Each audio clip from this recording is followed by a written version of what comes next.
যাই হোক, আমরা গর্তে ঢোকার একটা ব্যবস্থা করতেছি, দেখা হবে কোনো এক সময়। তবে আজকে যে খেলাটা দেখালো ভাই, অসাধারণ। কলম্বিয়া দারুণ খেলছে। তারপর মার্টিনেস ভাই, মেসির শূন্যতা পূরণ করার জন্য মার্টিনেস যথেষ্ট ছিল। যখন মেসির ওই মুহূর্তটা খুবই খারাপ লাগছে, ওই মাঠ থেকে উঠে যাওয়া, পায়ে ব্যথা পাওয়া। ভাই আপনি ব্রাজিল ফ্যান হন আর যেই ফ্যান হন না কেন, রোনাল্ডো ফ্যান হন, ওই সময়টা আপনার কাছে খারাপ লাগারই কথা। কেননা মেসির মতো একটা প্লেয়ার যে সময় ফাইনাল ম্যাচ চলতেছে, সেই সময় ম্যাচের বাইরে ছিটকে পড়লো। অরিজিনালি ওই সময় আমারও খারাপ লাগছে, আপনারও খারাপ লাগার কথা। কেননা মেসিকে আমরা টার্গেট হলে আমরা ব্রাজিল সাপোর্ট করতে পারি, যার যার পছন্দ মতো সে সাপোর্ট করতে পারে।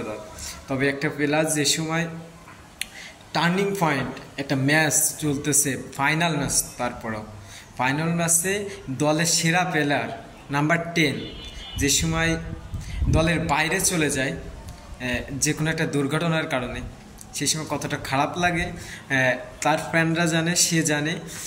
তারপরও অভিনন্দন আমাদের প্রতিপক্ষ টিম আর্জেন্টিনা। যাই হোক, আমরা এখন গর্তে যাচ্ছি, সবাই আমাদের গর্ত থেকে বেরোনো পর্যন্ত অপেক্ষা করবেন। আপনাদের সময় ভালো যাচ্ছে, আপনারা উদযাপন করুন। ডিমারিয়ার লাস্ট ম্যাচ হলো, আর একজন কার্ড দেখলাম লাস্ট ম্যাচ।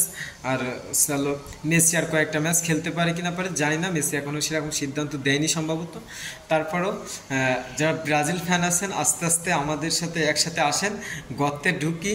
আর্জেন্টিনা ফ্যানরা উদযাপন করতেছে, তারা উদযাপন করতে থাকুক। উদযাপনটা শেষ হলে, ফেসবুকটা ঠান্ডা হলে তারপর বেরোয় দেখা হবে। তো সবাইকে আজকে মতো টাটা, কয়েকদিন দেখা হবে না। সবাই ভালো থাকবেন, আর আর্জেন্টিনা সাপোর্টাররা বেশি বেশি করে এনজয় করুন।